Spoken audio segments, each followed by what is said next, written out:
Problem solving is the breakfast of champions.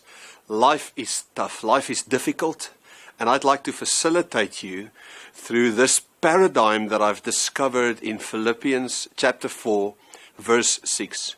The writer Paul is saying, do not be anxious about anything, but in everything make your desires known to God. So let's start with the concept of anxiety and the fact that you and I sometimes get to a point where we have a problem in our life. We have some kind of difficulty or a challenge.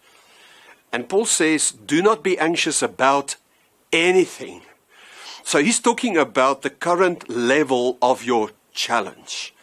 And I like to refer to that as your current reality.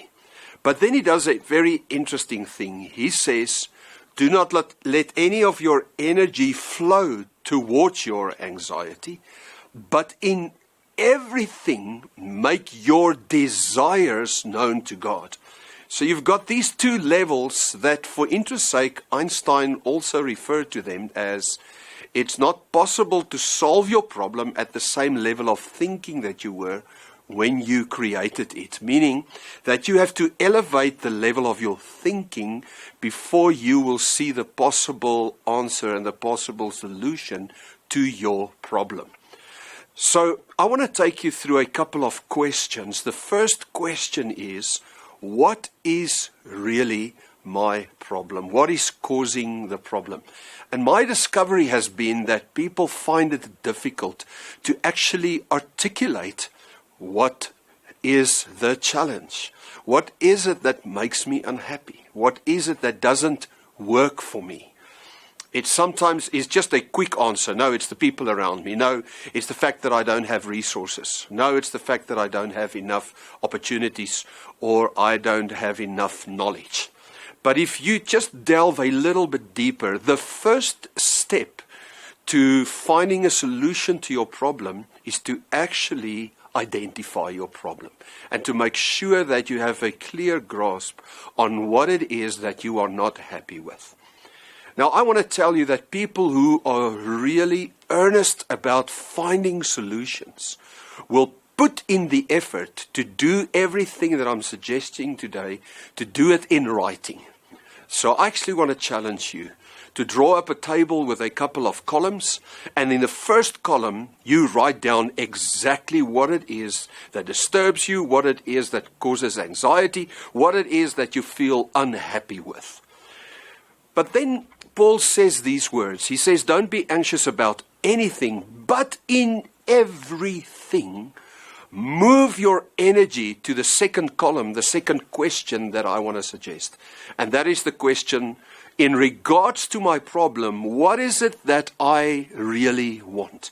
The Bible says, Philippians 4 verse 6, he says, don't be anxious about anything, but in everything make your desires known to God. So I love asking people the question, in regards to your challenge, if you say that I don't have enough time in my life, as an example, I want to go to the next question. Tell me exactly why do you need time? Tell me what it is that you desire, and then immediately go one little step further from your problem, transition, take all of your energy to the next column and say, this is what I want. I want 3 or 4 hours for myself every week. And then go to the next column, the why column, where you start delving into the deeper desire. I, for instance, had so many discussions. Let's talk about relationships as an example. And I've had discussions with people who say that I'm not happy with my marriage. And then I immediately take them to the next step, because they get stuck often in the column of problem and the column of anxiety and the column of unhappiness. And the Bible says, no, take all of your energy, come into the column of desire. What is it that you desire? A positive statement of desire about your marriage. So people would say, all right, I want my wife to respect me even more. And then I go one little step further and say, why do you need respect? Now, I've seen so many people transition from a place where they feel like a victim to a place where they can see the power of God at work in their lives, in their own situation, capacitating them to move forward. And my challenge to you then is to take a piece of paper, to get an Excel spreadsheet of some kind, and begin to jot down the elements of your anxiety. I remember a time in my life where I did not have time, I felt burnt out, and somebody said, put down in writing what do you want. And I said, I want an hour a week for myself, I want to play golf, I want to read.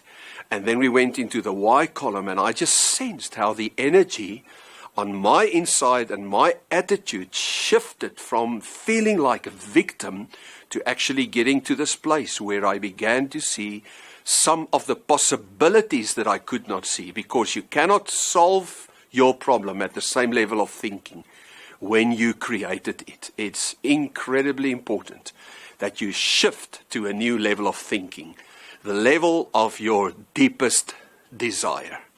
Let's do it.